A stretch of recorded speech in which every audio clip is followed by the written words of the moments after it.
Hello sports lovers, welcome back to the second edition of Mark2Mark in this year 2025, the only sports conversation with a difference. What a weekend we've had.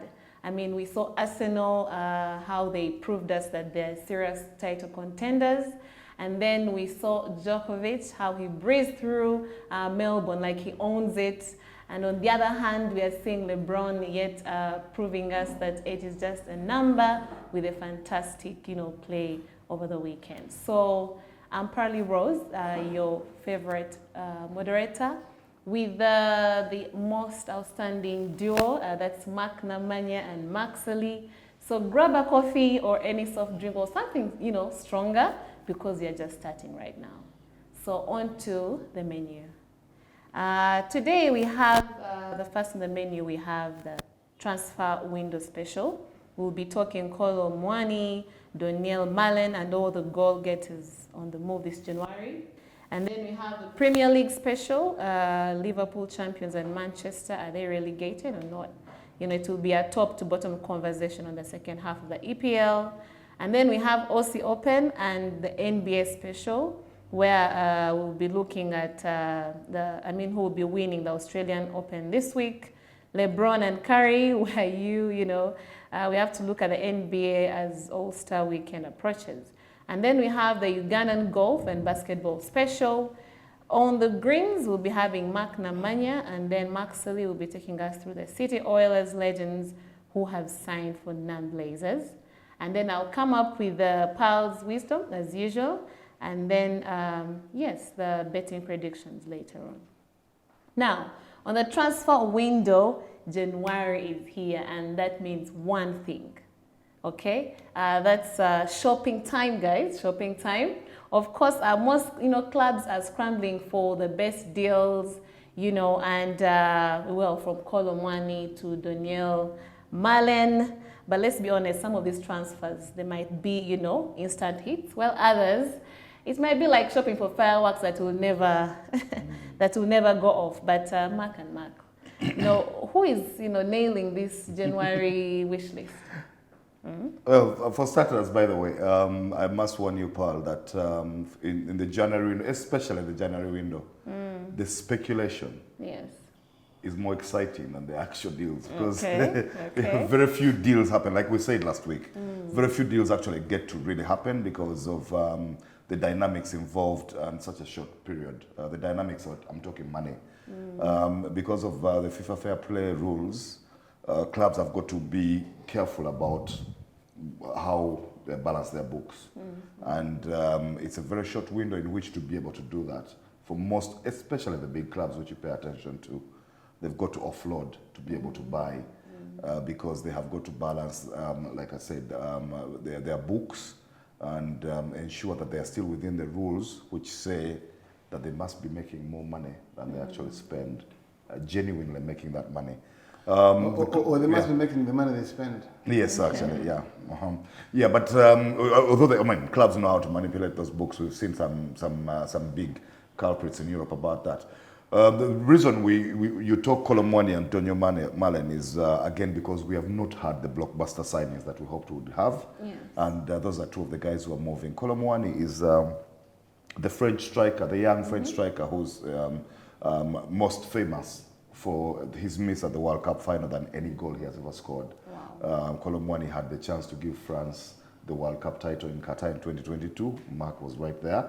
And he was one of the guys whose heart stopped because he supports Argentina. And some guys are even comparing him to Thierry. Every time I remember that incident, my heart stops. Till today. Honestly speaking. It was that bad, yeah. Time came to a standstill when Kolo Muani got that chance. Yeah. And Argentina having led 3-1, having led 2-0, and then 3-2 in extra time, then 3-3. It was just that one of those moments where you score and you sit. Yeah. Full-time whistle. So Kolo Muani is a legend of Argentine football. Yeah, Emiliano Martinez, the Argentine goalkeeper who plays at Aston Villa, saved from Kolo Muani with his feet from point-blank range, and that meant that in injury time of extra time. Yeah, injury time of extra time. So it was largely the last kick of the game, and if he'd scored, France were world champions again. If he didn't, penalty shootout, and that's what happened. Yeah. And Argentina won the shootout. But anyway, this guy has been playing at PSG. At that time, he wasn't even at PSG. He transferred to PSG after. But now he's being sent out on loan to Juventus, apparently. He's got the weapons. I mean, he needs to be scoring more than he does, but he's got a lot of potential because he's a big, tall lad with aerial presence, with physical presence because he's strong, and yet even for that size, he is quick. And he's still got edge on his side. So I don't think he scores enough goals. I've not seen a 20-25 goals season for him, but I think that it's in there somewhere. Yeah, but I think that part of the reason for him is that, and this is the challenge with so many young players who are making moves, either from South America or from Europe. He didn't spend so much time at Frankfurt, I felt. And then he's come to a PSG team, which is also in some bit of transition. I mean, they've lost a couple of players, and then he's been in and out. So sometimes when a player gets lost in his development because of making these moves at a time when he should be settling somewhere and establishing himself as a proven goal scorer. In fairness to Didier Deschamps, has been calling him for France. Yes. He scored a couple of goals when France beat Belgium. I think Didier knows that this guy is actually a potential world beater. And I think for Juventus, I think they've gotten a game because they have very few strikers, good strikers in all football today. At least that old centre forward is diminishing, and guys who are going to get you goals at a constant level, they're long gone. So for a player like Colomani, who's got that edge, he's got those physical traits, is strong, powerful in the air, he's got some very good feet, and he's got good interplay. I think he's going to do Juventus a lot of good. Absolutely, because they need that kind of presence. One of the things, of course, like I said, the speculation is more exciting than the deals themselves. You'd think that Juventus were trying to fill a gap that is apparently supposed to be left by Dusan Vlahovic. Wow. Apparently, because that's somebody who had been linked with Man United. Vlahovic is striker. United, of course, in dire need of a natural goal scorer, which he is. And there had been, of course, talk that there still might be an exchange between him and Marcus Rashford for United to click that deal. But like I said before, swap deals just never really happen in football. And that's what I think about this window is, if we go with the other windows gone by, usually the January window gives us a hint on the moves which will happen in the summer. I know for a fact that I think Mikel Arteta is planning to break the bank for Isak from Newcastle. And there's been that speculation. Of course, no deal is going to happen in the January window, but Arsenal desperately need a striker. Yeah. Even without the injuries they have, even without Saka's injury and Gabriel Jesus, they just don't have that striker who's going to score so many chances they create. And we knew that Arsenal were lacking in that department going into this season, especially on the back of Man City dominating the Premier League because of having brought Erling Haaland. Yes. So Who just signed it? I mean, I still don't understand, in as much as the strikers are not there, I didn't see any credible strikers being linked to Arsenal. I know they've had Kai Havertz, they've had Jesus and Martinelli and so forth, but none of them is the ruthless finisher.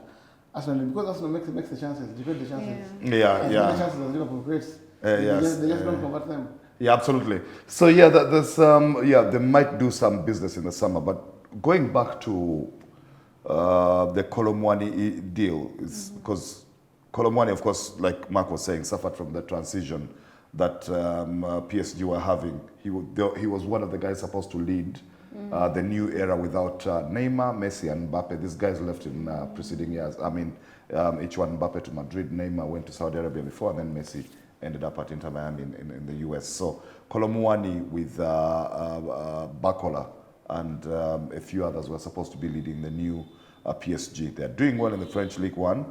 They're not doing too badly in the Champions League. I think they've recovered slowly because they started they started poorly, but they're still outside of the playoff places. But I think if they get a couple of wins in the last 3 games, they should be qualified. However, that same PSG have signed the Georgian playmaker, Kvaratskhelia. I call him Kravadona. Varadona, yeah, Varadona is an easier way to pronounce it. This is the guy who's been playing at Napoli, one of the best playmakers in the Serie A of the last four seasons or so. So good that at Napoli they nicknamed him after Maradona, who is the greatest player in their history, the man after whom they named their new stadium. The man who won them the Serie A in the late 80s, so famously when they were Two Serie A titles and the UEFA Cup. And the UEFA Cup, yeah, when they were much smaller than the two Milan clubs and Juventus, and even the two Rome clubs, Lazio and Roma. Napoli still managed to win it because Maradona single-handedly took them there. So, I mean, for this guy to be nicknamed after him all these years later shows how good he is. So that could actually be the best move in the January window so far. Of that player, Varadona. We'll call him Varadona and just go with that. But you did mention the bit about Donny Malen.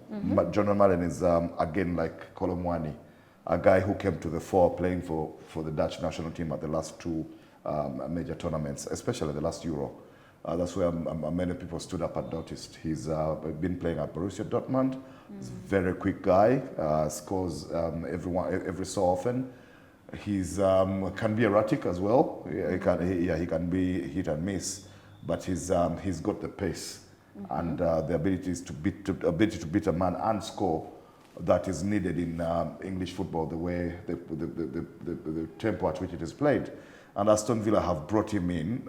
He did not come on. I thought he stripped for Aston Villa the weekend against Arsenal, and he was about to make his debut, but he didn't come on.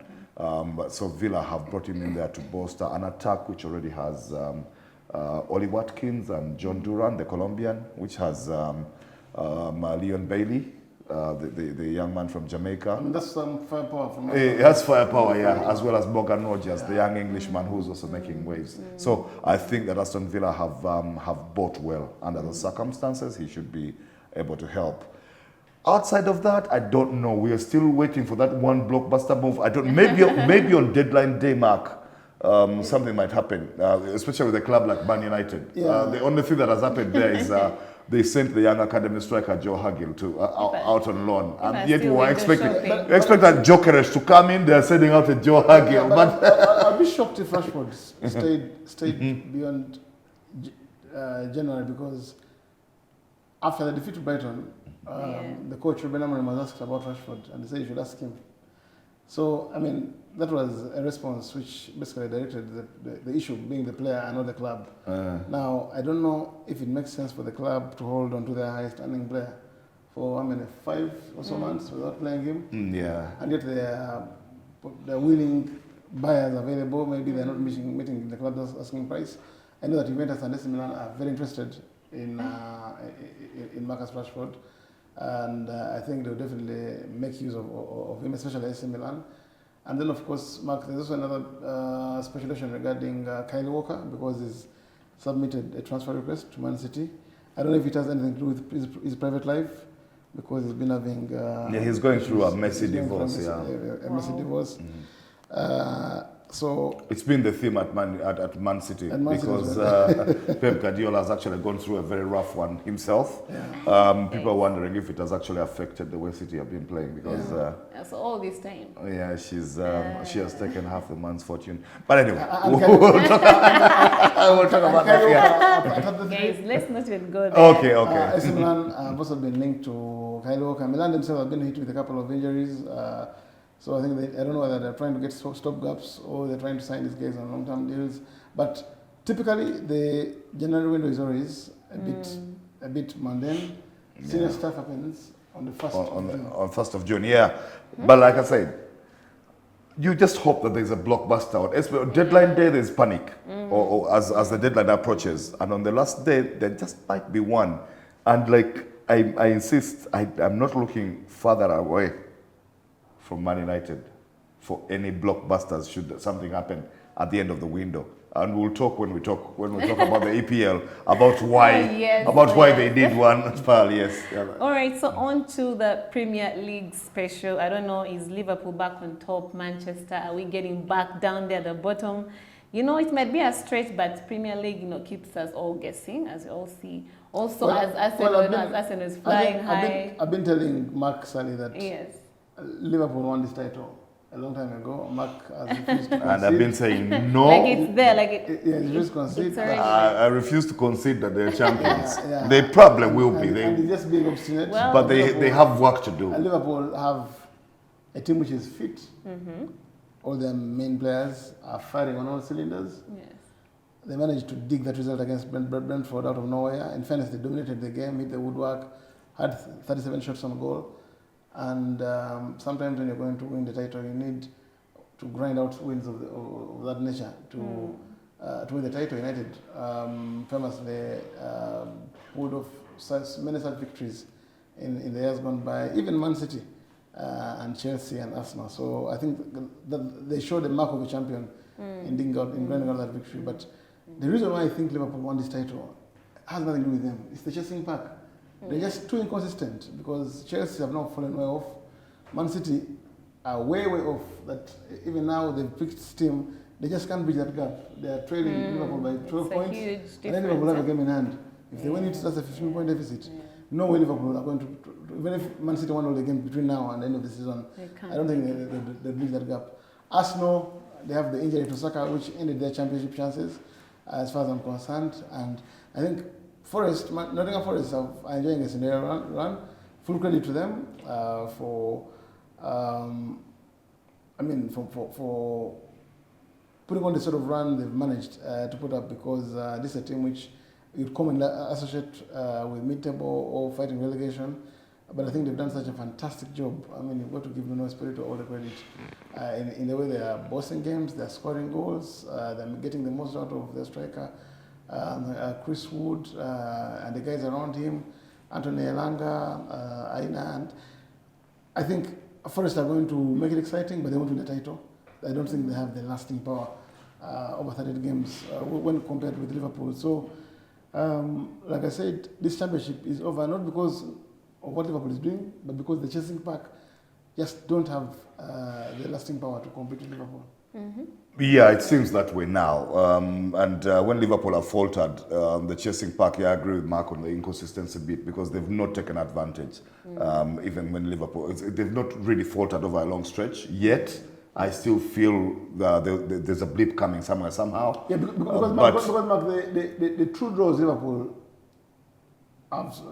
played in the last, before beating Brentford, were against United, which is always a difficult game for Liverpool, yes. Even though United is not, is light years from the United of all, but that's always a derby. And Forest, who beat them in the previous round, so you could make a case that those were good results. Against two teams. Good results, yeah, but that's still 4 points lost, which if Arsenal had won their games, would have brought them to within about 3. It didn't happen. And like we said, Liverpool still have that game in hand. But Arsenal can still recover and put on some sort of pressure. So we have a proper title running. And then also, well, the Man City, like you said, Man City is a way off. The thing though is that Man City have won 10 of the last 12 points. That draw against Brentford was actually unfortunate. They led 2-0. And then they were actually, the only team which can mount a surge is City, because City can win 20 games in a row if they chose to. They can, yeah, because they're so far off. Yeah, so they've won 3 of the last 4, City, and drawn the other. So that's 10 out of the last 12 points. They are back, yeah. They put 6 goals past Ipswich this weekend. Yesterday, while never getting out of first gear. Yeah. Because they actually, at some point after Haaland had scored their 5th goal, Pep Guardiola hauled all the guys off and put on the kids. Maketia came on, Buama, the guy from the academy and everything. So, and they had put 8. Past Salford in the key thing for City is when KDB, when KDB is firing on all cylinders. Yeah, so very Kevin De Bruyne is back, creating goals, and getting assists and creating goals. Yeah, so the thing though is City is the only team which can mount a chase, but they're so far off. What that will mean though is that Liverpool, Arsenal, Man City are guaranteed Champions League football next season. They'll finish in that top 4 because they've. Because now City have, after just this short run, City have already played themselves back into the top 4. That 4th slot, I'd love, just for nostalgic purposes, and because they would be deserving actually if they did, I'd love for Nottingham Forest to hang on to it. Mark, But I have this. Mark, I beg to differ. I have this feeling Mark, that they might be knocked out of those top four I and end up in Europa League and Nottingham I Forest. strongly beg to differ because the way Forest are playing, Mark. Forest, they are controlling games to the Forest level. Yeah. Forest are not overruled. But they're not going to finish above the three, I say. Well, that's what they're not finishing above Arsenal, Man City, and Liverpool. Chelsea haven't won a game in how many? 4 or 5? And listen, Yeah, the Premier League, and they've dropped down to 6th. yes, and the Premier League, this Premier League is right now is a sprint. We think it's a marathon. It's not a sprint. Forests are bowling. Forests are scoring goals. Forests are not giving away that many goals. Yes, yesterday you could say they switched off, but they were thinking up. Anyway, the game was won. I actually think Forest are going to finish in the top 4. You see the spirit of 79. You know, Nottingham Forest, when Liverpool were in a dominant period in both the Premiership and Europe in the late 70s, Nottingham Forest came in there and interrupted that, won a league title, won the Champions League in 79, defended it in 1980 with Brian Clough, the legend as coach and everything. And they're invoking those spirits the way they are playing now. Nuno Espirito Santos has done a great job. I still believe, though, that between now and May, actually, Mark, if I was an Arsenal, they will drop out of that top 4. worry, because Liverpool are champions. City are going to finish in the top 4. As sure as night follows day. Forest are going to finish in the top 4. The worry is I am not too sure about that. I'm not too sure about that. The fight for 4th. I still refuse to declare Liverpool champions, and I still refuse to accept that Forest will get 4th. Float is between Arsenal and Chelsea. And Chelsea, yes. So you think Forest will finish above Arsenal? I didn't say that. It's not I happening. I didn't say that, Mark. Yeah. I said the Champions League slots. Liverpool are champions. City will definitely be in the top 4. And Forest. The fourth team, the fourth team could be second. Between Arsenal and Chelsea. No, look. There's the fight for 4th is going to be between Nottingham Forest, Chelsea, no chance. Aston Villa, and Newcastle. No chance. Bournemouth is going to drop out. Nottingham Forest most likely is going to drop out of the top 4 as well. But never. There's a rhythm top Forest are playing. Kalamat Somodoy, Anthony Elanga. I love what Wood is doing. I just love how Forest, and we're in Jan, Mark, we're not in September. This is Jan. The Champions League is resuming very soon, and you know what that means. Yeah. And listen, Forest are playing every game, one game every week, and... Okay, Mark, I'll hold you to that. Yeah. In the meantime, we can shift to the bottom side of the table. And that is where we have Man United and Leicester. Okay. Man United and Leicester. Your people. Leicester, Ipswich, and Southampton. Do Man United join them in the bottom 3? Can one of those overtake Man United? No. And to be honest, I've been on a few forums with Mark where guys are saying United are now fighting relegation and not reacting to that loss to Brighton on Sunday. The manner of it. After United had seemed to turn the corner by knocking Arsenal out of the cup and draw, before which they had drawn with Liverpool, and then after which they had beaten Southampton in a miraculous comeback win where they won with a hat-trick from Ahmad in the last 12 minutes. So so the Brighton loss was a reality check in everything, because for large parts of the game against Southampton, United had been played off the park, but somehow they managed to conjure up a win, and then they come up against Brighton and they are completely outplayed. Yeah. So outplayed that even after Brighton He's enjoying saying that name. Yeah, because even after Brighton had got a goal disallowed and allowed United a breather, they still just went ahead and still got a second. So, it was that easy for them under the circumstances. The thing is, but United are never going to get relegated, regardless of what Mark and other guys are saying. We've shared this with Mark. Yeah.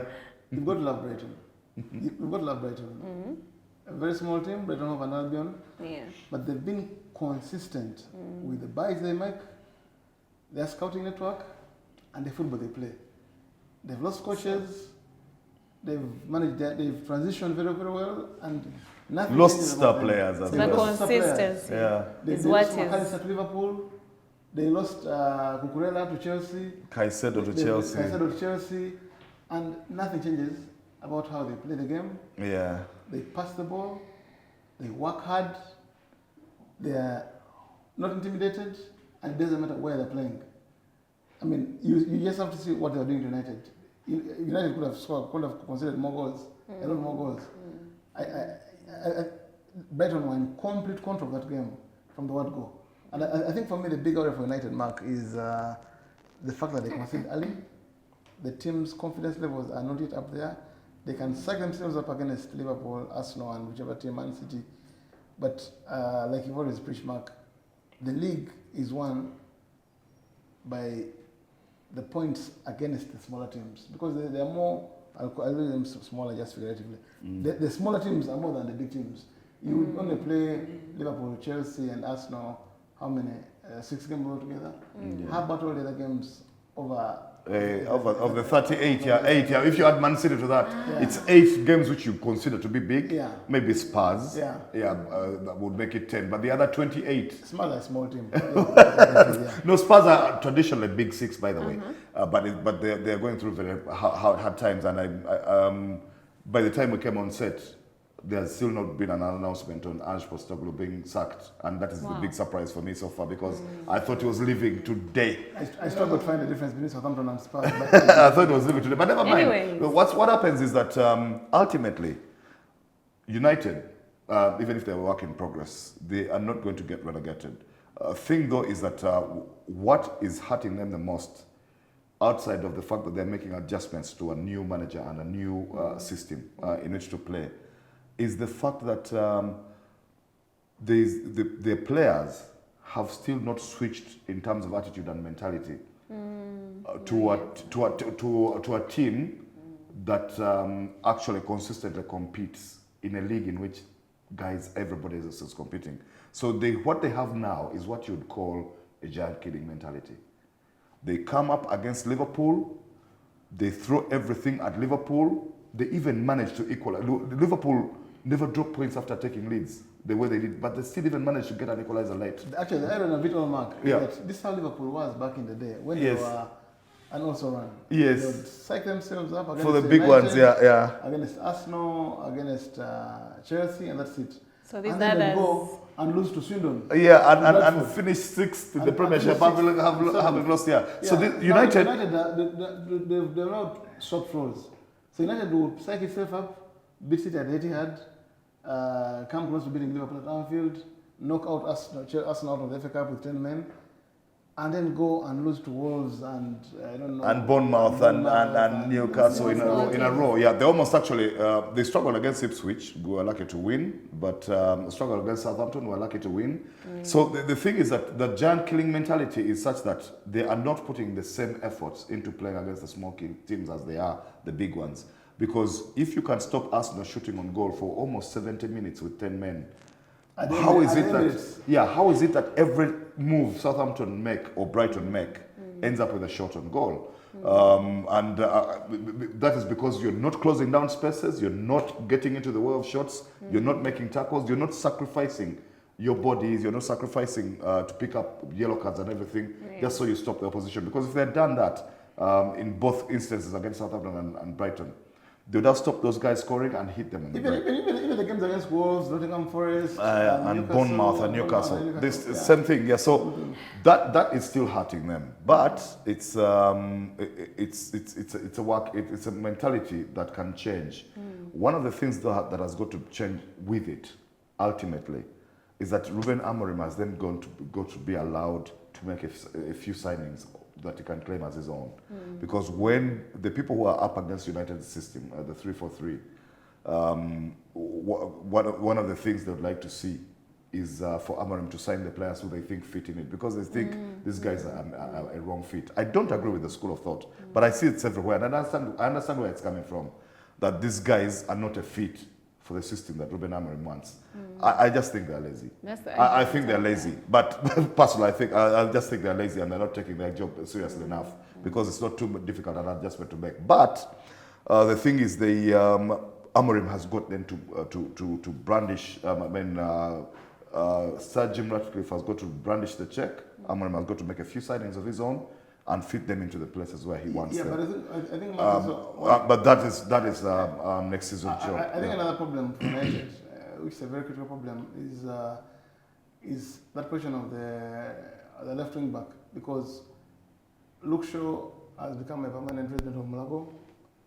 Malacia is never available, so you're having to play a right-footed player on the left, on the left as a wing back, as a wing back, and it takes something out of him. And I mean, that is a good footballer, you know. But it's different when you have a natural left footer, a Luke Shaw coming in from there. And I think maybe that would be one of the criteria for the manager in the transfer window. We'll wait and see. Yeah, because actually, even in this window, United have been linked, as they were in the summer, with the left back of Bournemouth. It's called Milos Kakas.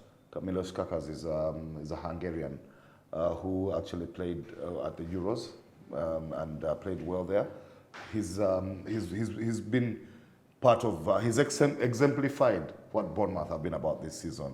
They play beautiful football beautifully, with freedom, and yet with a competitive edge. They are intense, they are intentional. And Kakas is one of those. Actually, he scored at the weekend when Bournemouth was winning. So he's somebody United it's would a be good thing that interested the in. Premier League has got all these continental coaches. Anthony Raola has done a fantastic job at Bournemouth. Yeah. So United, for United to be competitive enough to come into even the Europa League places 5, 6, 7, is they've got to get out of the giant killing mentality and get to a level competitively where the mid-table teams in the Premiership are, because they're working so hard. You have to work harder against a Bournemouth or a Brentford, against a Brighton or a Fulham, which is United's next game, by the way, a league game, incidentally. You have to work even harder against those than against Arsenal and Liverpool to get a result. And at Liverpool, in fairness to them, they work probably thrice as hard. Again, it's a small team. They do. Because they do. do. Take care of them. They were still running against Brentford. That's how the 2 injury times goes for Darwin Nunes game. Because they were still running at a point where United might have thought, no, this is a draw. It's a draw, yeah. Or probably. Okay, guys, we will never finish if we keep at this. Okay. yeah. All right, guys. So now we have OC Open and then the NBA special. We are looking at, Djokovic, who is eyeing another slam, while the new kids on the block are aiming at shocking the tennis world. And then maybe also in the NBA, world, we have, as the All-Star is approaching, the All-Star weekend, the big question now is, Curry, LeBron, where are you guys? Are we witnessing a shift in power? What exactly is going on? Let's hear it. Okay. On the tennis side, I'll tell you this. Well, when you say Djokovic, and that's a good angle you've taken, is this guy is chasing after a 25th Grand Slam. He's on 24, and that's 2 more than the second best player, Nadal, who's on 22 and since retired, who cannot add on to that. Federer is a further 2 back on 20, cannot add on to that. The best chance for Djokovic to win a slam, even if he has won all of them, is usually in Melbourne. The Australian Open at the beginning of the year. The only unfortunate thing happening for him is the draw. When he's now played himself into the quarterfinals, and it's been a very good run. By the way, he's being coached by Andy Murray. Surprise, surprise. Andy Murray is the guy in his corner coaching him here. And his former opponent. His former opponent, yeah. The guy he beat so many times is now the guy who's telling him what to do, how to beat people, yeah. But Djokovic has, the way he has spoken and the way he has played, he has shown that he needed help, a different brain. And Andy Murray has a very good tennis brain on his head, because if it wasn't for the injuries, Andy Murray is the guy who had stepped up and been able to match Nadal and Djokovic and Federer punch for punch, while not winning as many slams as them. He competed with them in finals and everything. And listen, but because of his tennis brain, they were physically stronger and everything. Murray's only problem was that he competed in an era which had Federer, Nadal, and Djokovic. Murray probably could have won 8 or 9 8, yeah. He could have done Ivan Lendl or Andrei Agassi or 8 slams. Yeah. The greatest tennis players of all time. Wow. So, yes, yeah. And listen, managed to win Wimbledon and the US Open, and even beat them in the Olympics in 2012. Competing in a very difficult era, because these are the greatest players of all time. Yeah. They've won Grand Slams, they're all 20 plus together combined. they're touching 65 plus Grand Slams. Yeah, because there are slums. There's a period in the slums where he would beat one of those and then lose to another. Yeah. You've won a semi-final against one, it has drained you completely, Yes. and then you go into a final against one of them. Yeah. So he lost slam finals to those three. But anyway, That was a so tight Djokovic is on a tough side of the draw. His draw now still has Alexander Zverev, the German who is world number 2, and doesn't have a slam yet to his name, but has been playing great enough tennis over the last 2 and you know years. someone you want to meet. Yeah. He can hold his own against any Oh tennis yeah, player in the world. he's one of the biggest serving guys on the tour now, and he's been serving well in Australia. That same side of the draw has Alcaraz. Alcaraz is the world number 3, but perhaps the second best player in the world right now. Actually, I think he's the world's best player. He's probably the best player actually in the world, yeah. Even if he's world number 3 Status. behind Zverev and Sinner. So that side of the draw. He's got those 2 guys, and then Tommy Paul, the American. Tommy Paul is the 4th guy on that side of the draw into the quarterfinals. The other side of the draw has the world number 1, Yannick Sinner, who Mark is saying probably Alcaraz is the better player, but Sinner is world number 1. He's been more consistent, especially through 2024. So Sinner has a clearer path to the final, seemingly, because that side, what is left on that side of the draw is Lorenzo Sonego, the Italian. And then this morning, Gael Monfils got knocked out by Ben Shelton. So the young American is also on that side. And they also have perhaps one of the dark horses of the tournament is an Australian kid called Alex de Minaur. Mark knows him. Yeah. Alex de Minaur is on that side. He's still got to play his quarterfinal, his 4th round match to get in the quarters. But he should be there. Alex de Minaur, Ben Shelton, very talented young American. And then Lorenzo Sonego, the Italian, is done very well, but I don't think any of those guys can beat Sinner, to be honest. I think Sinner would still beat them and get into that final. So you're looking at Sinner playing against either Djokovic or Alcaraz or Zverev in the Aussie final for the men. Now, for the women, and I've been following this especially because I love Coco Gauff. Me, I'm a Coco Gauff fan. So even if she's playing at 4 a.m. in the morning, I'm waking up. I'm waking up or staying awake. So Coco Gauff is still in the draw, but she also is on a very tough side of the draw because world number 1, Aryna Sabalenka, is there. And so a few others, Anastasia Pavlyuchenkova is there, and then there's a girl called Paul Badosa. And we talked about, Mark and I talked about how unpredictable women's tennis is. So any one of those might be the fight on Sunday. Unlike for the men. So you can't be like, this one is the world's in the number 1. No, yeah, I'd fancy a final between Aryna Sabalenka on that side and Iga Swiatek on the other. Because Swiatek is on the other side of the draw with Daria Katarzyna and 2 veterans. Elina Svitolina, who is actually the wife of Gael Monfils. Gael Monfils is the guy who, like Andy Murray, played his best tennis at a period when... In the wrong era. In the wrong era. Played his best tennis when Federer, Djokovic and Nadal were at the peak of their powers. So he too got to slam finals and lost them. Got to semis and lost them. He's a very talented black French kid who played, now no longer kid because he's 38 on the tour, who played very, very good tennis, was entertaining and competitive. Won tour titles but never a slam. Now he's come here, turned the back of the years, and actually upset one of the dark horses of the tournament, the previous round, Taylor Fritz, the American. He knocked him out. Taylor Fritz is top 10. He knocked him out and then came into his match this time with little left in the tank. So he plays three tie breaks in the first 3 sets. Those are the 2 tie breaks, wins 1, gets into the 4th after the first game. He retired. Nothing in the tank. He quit, yeah. So, but anyway, his wife, Elina Svitolina, has gone one better. She's on the other side of the draw. She's actually got into the women's quarterfinals. On that side where there is Swiatek, and there's another veteran woman, Madison Keys, African American, and like I said, Kasatkina. So, fancy final Sabalenka versus Swiatek. But anything can happen with any of those girls. And like I said, if there's going to be an upset, I'd prefer that it's Coco Gauff, but it could be any of the other girls. Coco Gauff has only lost 1 set the entire year since 2025 started.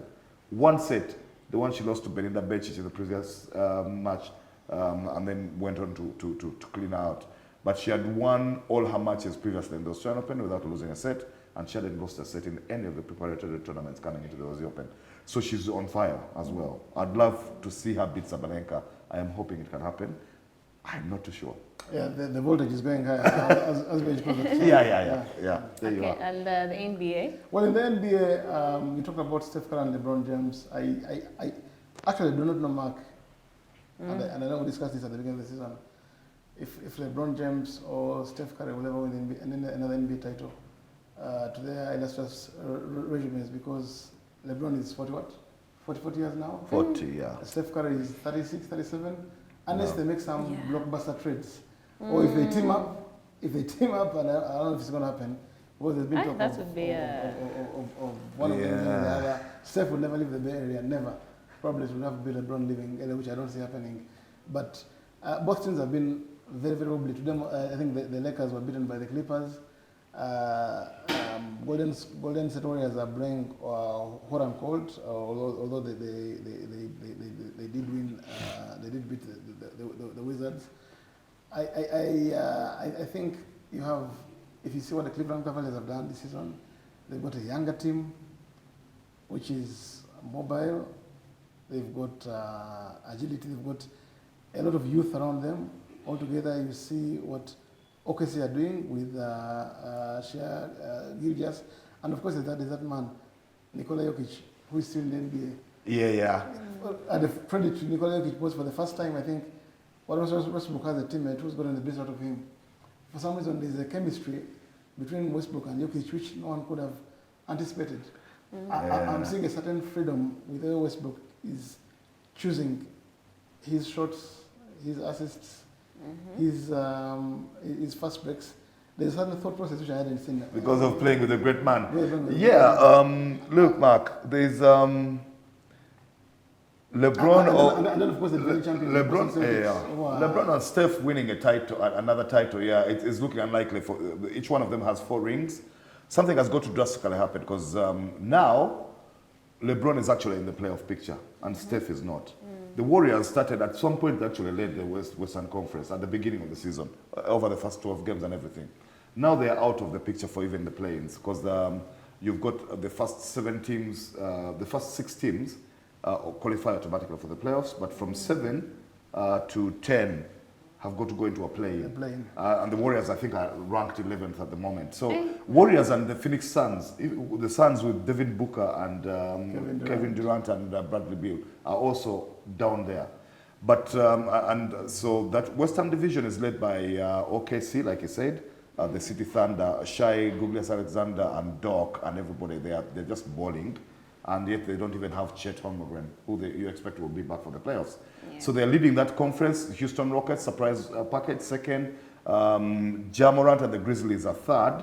And then there's been a huge recovery by the Denver Nuggets. They were out of the picture about 20 games ago. Now they are 4th. He's talked about Nikola Jokic, how well he's playing with Russell Westbrook. And of course, you've got to add Jamal Murray. As Michael Porter Jr. Jamal Murray, and even former slam dunk champion, Aaron Gordon. Yeah, so they have a good 5. They have a good backup bench, but they have perhaps the most cerebral, the most intelligent player in the league, making everybody tick. And the big man, Nikola Jokic. For me, the best player in the NBA. We don't give respect to Shea, and Tatum and all the other guys. Yeah, unapologetically. So you have that Western Conference looking like that. You have OKC looking like the favorites to come out of it. You have Joker back in there. The Nuggets might shake that tree up. And then you're looking to the Warriors and the Phoenix Suns to recover, and even the Dallas Mavericks, who have been suffering the absence of Luka Doncic and Kyrie Irving. Hopefully they can come back there and do it. Yeah, but then in the Eastern Conference, of course, the kind of recovery we've had from the Nuggets and Jokic is the same we have had with the Milwaukee Bucks and Giannis Antetokounmpo. They were bottom of the division at some point, of the entire conference at some point, but they've also climbed up to 4th, like the Nuggets. Wow. So they are 4th behind the best team in the East, the Cleveland Cavaliers, Mark has talked about. And then the Celtics are 2 in there, and then you've got a good lineup. You've got Celtics 2. You've got the New York Knicks, a very good team with Jalen Brunson and Karl Anthony Towns, and the guys OG Anunoby, and they have a very good team. The New York Knicks, they are 3rd, and then you've got the Bucks as 4th. Pacers 5th. You've got the Hawks in there and gold. My team, the Chicago Bulls, are 10th, which would make them the last team in the play-in.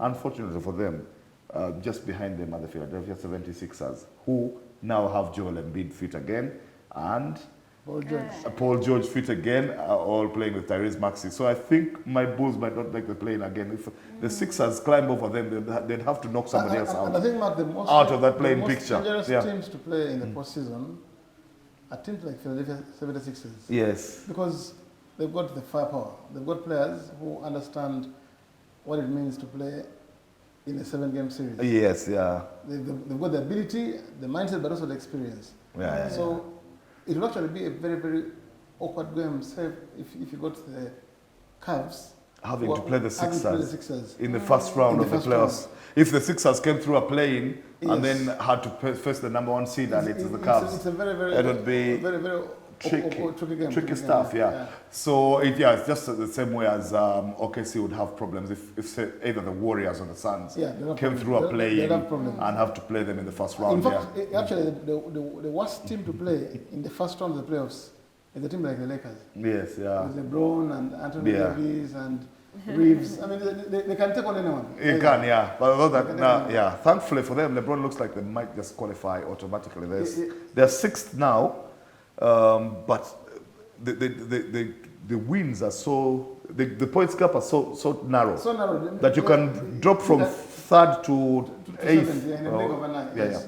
That's the NBA for you. Okay, thank you so much. Now let's come back home, guys. In our own backyard, we have Ugandan golf and the basketball special. Mark Namanya will be teeing us off from the latest. Well, so many things happening in golf. I don't know where to start, but let me tee off.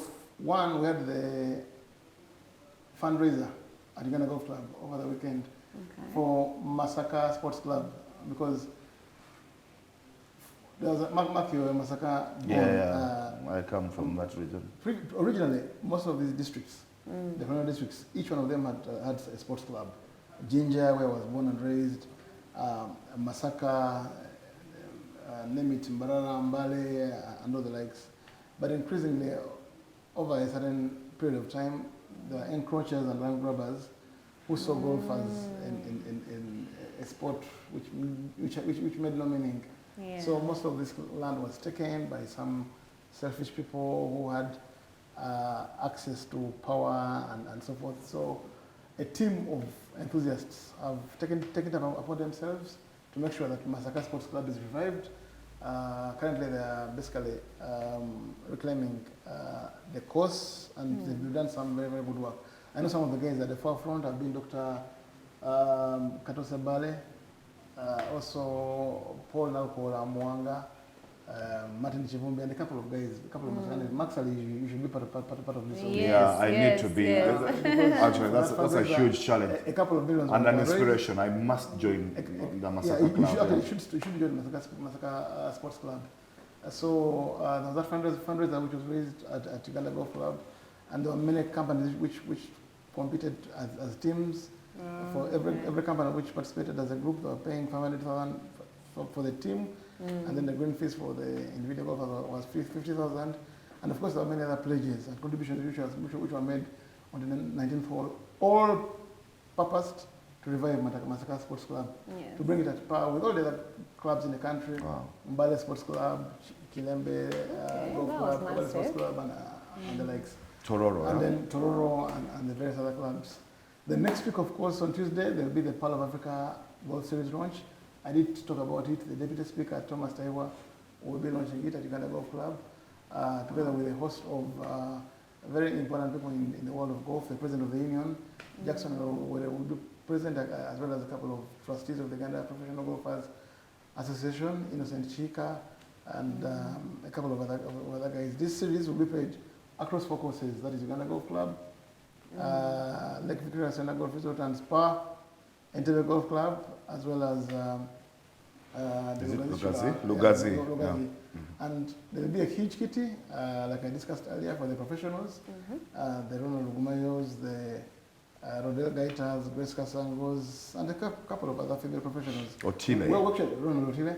We have 3, by the way, 3 female professional golfers. Flavia Namakula, Eva Magala, and the third is Arena Kalembe. It's a pity that they've got to compete with the men because we don't have a vibrant ladies professional tour. Yeah. Okay. Yeah.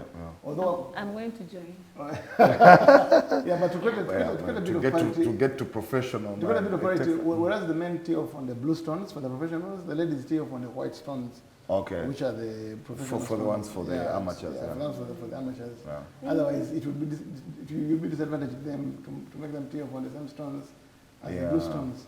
What is for a guy watching and learning golf now?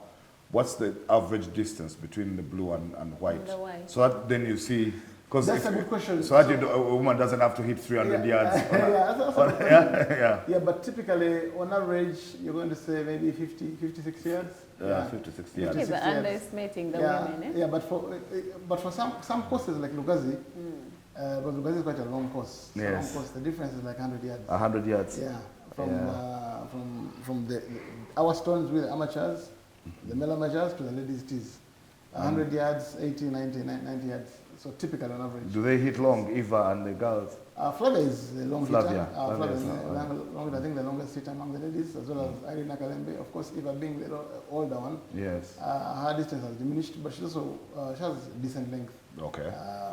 From the tee. But for the guys, we have some crazy long guys. Falugma is one of the longest hitters. Obviously. I witnessed that, Yeah, and then I saw Tile hit on the 12th the other day. And then there's a kid called Martin Chivirige, Yeah. who is very, very long off the tee. Very, very long. Yeah, Mark took me in there, and I watched Tile hit at the 12th. Yeah, the hardest hole. That was long. That was long. Yeah. And we're getting back to the old Otile. I mean, Otile is one of the fan favorites for golfers in the country, having won the treble of Uganda Open titles, and then he won the professionals title when he was an amateur.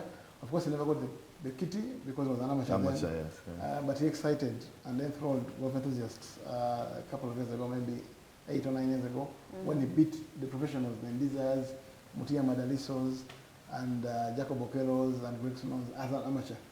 Right now, he went to the US, spent a couple of time in college education, but he's back and is looking close to the old Otile. So we're looking forward to what should be a very, very exciting series, the Parliament Golf Series to be launched next week. And of course, next month is the Major Kenya Open, where Mrume will be competing to make the cut. Last time he was the first Uganda to make the cut in the DP World Tour event, and hopefully we can emulate that feat by even going one better and finishing high up in the cut. He's really been at it. Yeah. Yes. Now, Mark Ssali, what is this thing I'm hearing about, City Oilers, legends switching to Numbers? Numbers is really my team. I love Numbers so much. So hearing all this going on, I want to know the real detail. Now, what is happening is that, of course, it has not yet been declared officially that City Oilers legends, 3 of the greatest players in their history, Jimmy Nabu, Tony Dreleba, and James Okello, Oxy. That those 3 guys, they left City Oilers under a cloud. Yes. We've discussed this on one of the episodes before, how we thought it was a shame that they should leave Oilers, having been helped them win at least 9 of the 10 titles they have, that they should leave the club under such a cloud.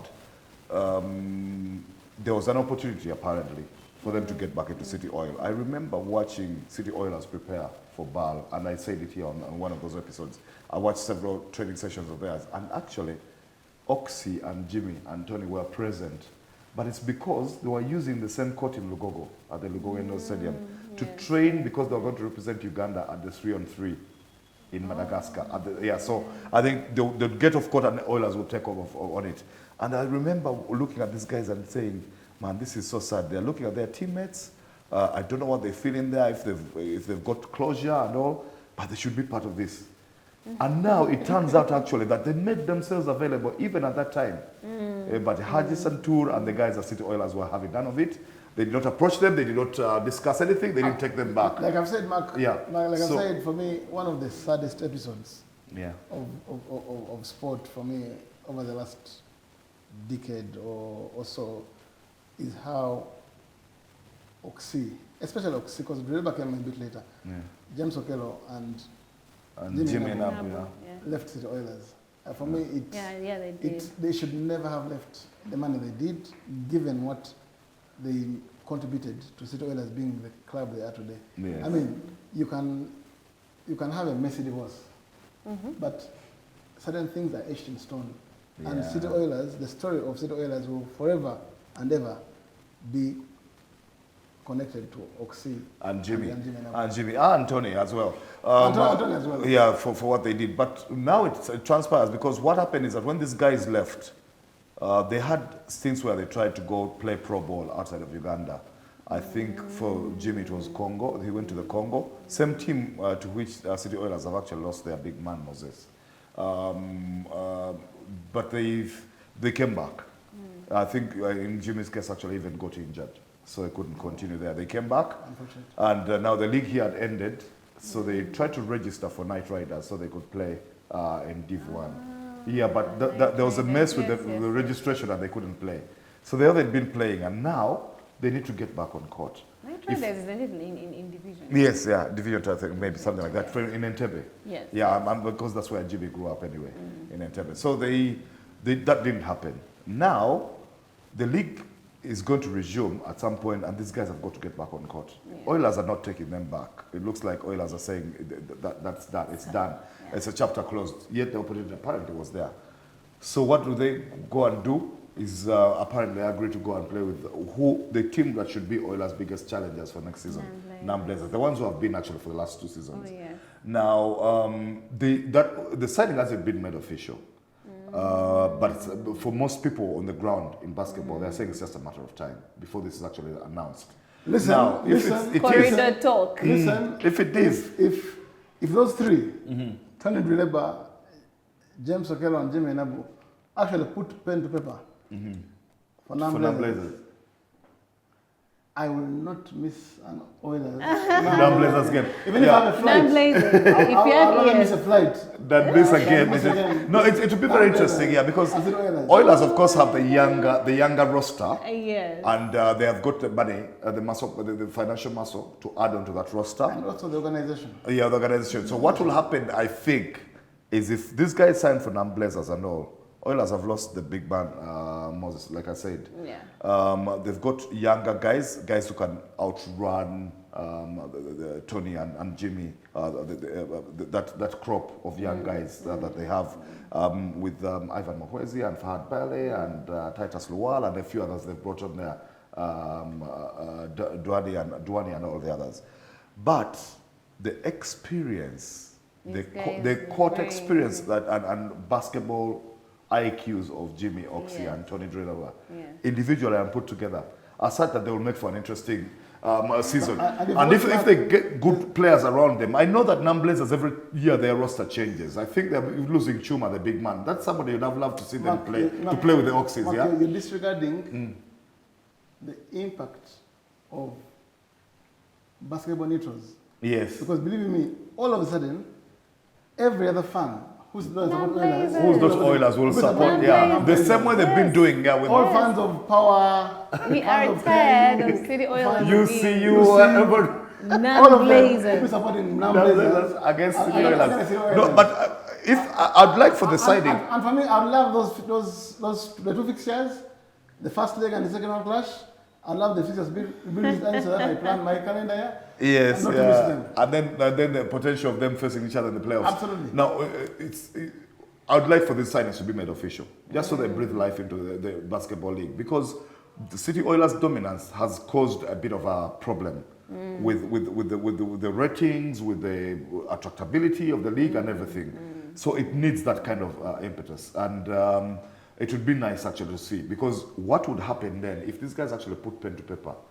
I have a feeling that Haji and the guys at City Oilers would go Haji and Hassan, and Hassan, they would go and actually add to that roster. Yeah.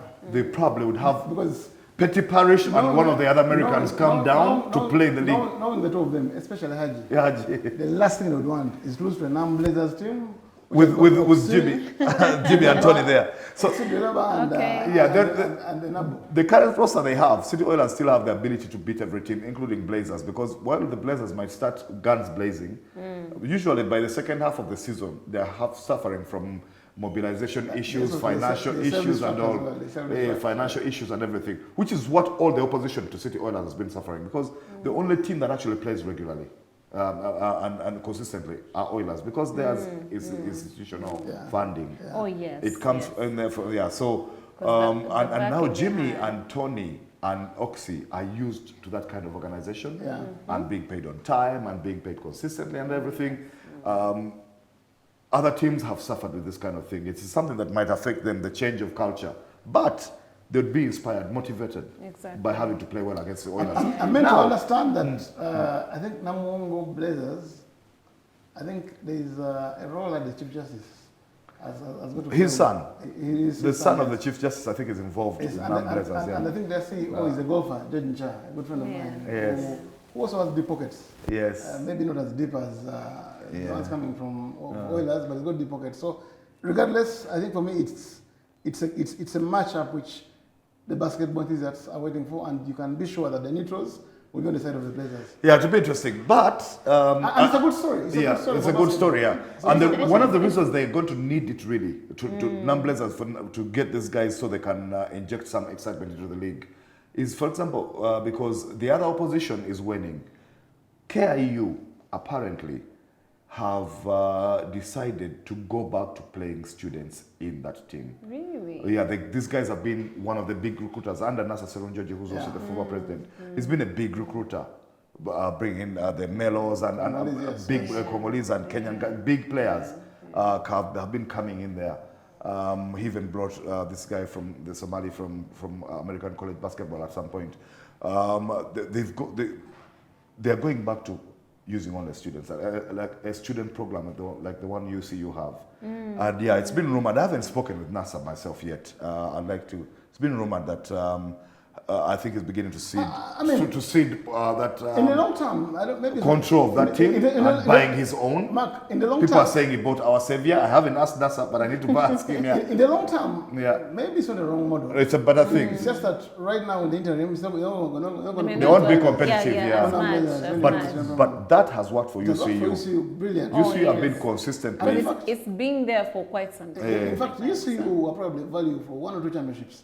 In this run, Oilers won the championships, but you should have run them close. Maybe 1 or 2 could have won previous. It's the same thing we were saying about some very good players who've been denied, both in basketball, we've said it, but even in tennis, been denied by coming up in the wrong era. There's the one they lost 2 7-game series actually to Oilers in that run. Yes, where they 4-3. Yes, so they couldn't that close. But anyway, they have a good program there, so they should be competitive. I understand though that Victoria University have got promoted. Now that is the other team that could do 2 things. Make the league competitive because they have some money on them. Paul would know. Their rugby team has also been promoted and it's making big signings and everything. So they're coming back into the basketball. They're coming into the basketball league. They should be competitive, fill a void that might be left by KIU or somebody else. And when I come to think about it now that we say, actually, I've just thought about it now, it's possible that they can even steal those signings from Blazers. Yeah, Tony, Jimmy, and Oxy. Yes. Victoria, if they put their minds to it, they might shake non-Blazers up and steal those signings. Now that would also make it interesting. But anyway, that's Ugandan basketball for you. So there's something to look forward to next season, as opposed to just thinking Oilers are going to come in there, procession, 11th or 12th ring or whatever, and snow. We have something to look forward to. Okay, I'm already excited actually about that. So thank you so much. Now on Paul's wisdom, as Pearly Rose, I think I'll leave you with this. In sports, just like in life, the play you make when no one is watching defines your greatness. So what play are you going to make this week? Okay. Now on to the betting predictions. I don't know, would you have to come along and bet with us, please? In the comment section, give us your thoughts. Now, on the betting predictions, this week we have Chelsea versus Wolves. How are we doing? It's a tough game because Chelsea have been faltering. They've dropped points. quite carelessly over the last month or so, which is why they've dropped. They were title contenders, best bet to chase after Liverpool at some point, and now they're in 6th Europa League places and everything. And Wolves would actually give them a very, very bloody nose. I'm thinking, but because it's at the bridge, I'll go with another one for Chelsea. 2-1 maybe? I'm going for 1-1. 1-1. All right, Atletico versus Leverkusen. That's in the Champions League, and it's at home for Atletico. Xabi Alonso, of course, who is the coach at Leverkusen, knows quite a bit about how Atletico play and everything. Atletico dropped points at the weekend in the league.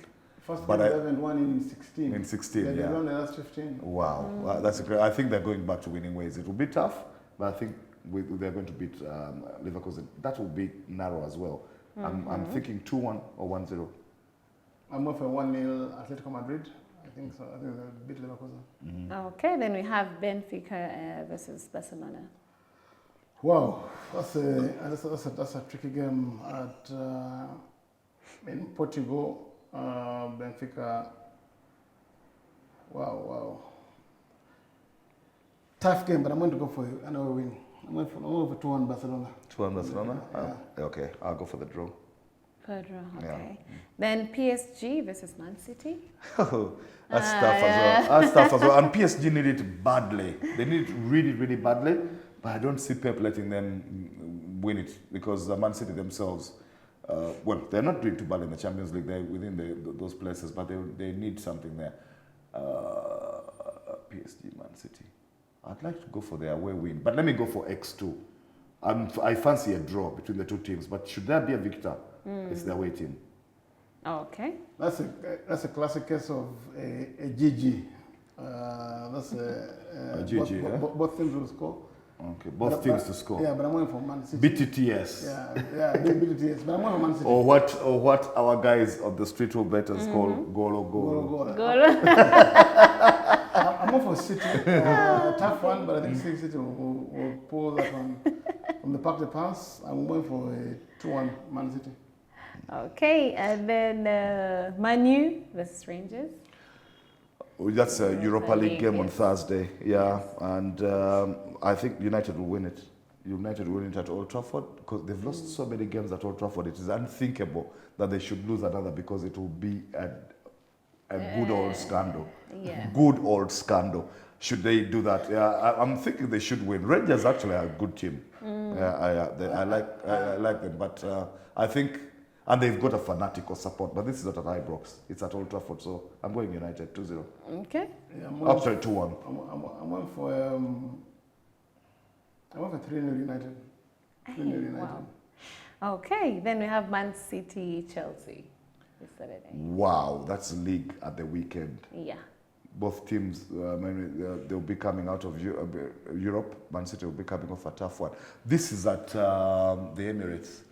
And City, Chelsea, at the Etihad rather, yeah. Chelsea are the team that gave Man City a bloody nose last season. And they've got Cole Palmer, who's always inspired playing against City. I'm going 1x. I'm going for a home win for Man City, or at the very least a draw. But I fancy for City to win this one, although it will be tight. I'll go for City. City 2-1 City at the Etihad. Okay. Then we have Napoli versus Juventus. I'm going Napoli, home win. It's not going to be easy, but the form in which McTominay and Lukaku and the company are, even if they've lost Maradona, we just talked about him, I think Napoli are still the better team under the circumstances. Juventus, of course, because of their name and everything, raised their levels for the big games, and they beat my AC Milan last weekend. But I think Napoli will beat them, and I'm thinking 1-0. I'm going for 1-1 between Napoli and Juventus. Okay. Juve know how to raise their game against the big ones. Against the big ones. Okay. They lose to Parma or Como and then come and beat AC Milan and Inter. All right, then we have, I think our last is Fulham versus Man U. Poor Man U. when it rains, when it rains, it pours. Because you remember earlier I was talking about the mid-table teams that work their socks off. They're so hard to beat now. Fulham at Craven Cottage, even at Old Trafford, they'd give Man United a bloody nose, by the way. But at Craven Cottage, with those guys, Muniz and Raul Jimenez and Alex Iwobi playing the football he is, and Pereira, former Man United guy who's actually pulling the strings as their playmaker, and Adama Traore and everything. When I look at that Fulham team, I'm thinking they're going to beat United. But again, maybe an away game will be a welcome thing for Man U, considering their trials and tribulations at Old Trafford and the pressure of playing in front of a home crowd with that system of theirs. So I'm thinking away win for United. Under very, very tough circumstances, I'm giving United the win. Because I'm thinking this is the one of those that will inspire them to actually work as hard as they did in the cup games that they won against Arsenal and the league games against Liverpool and Man City. 2-2 draw.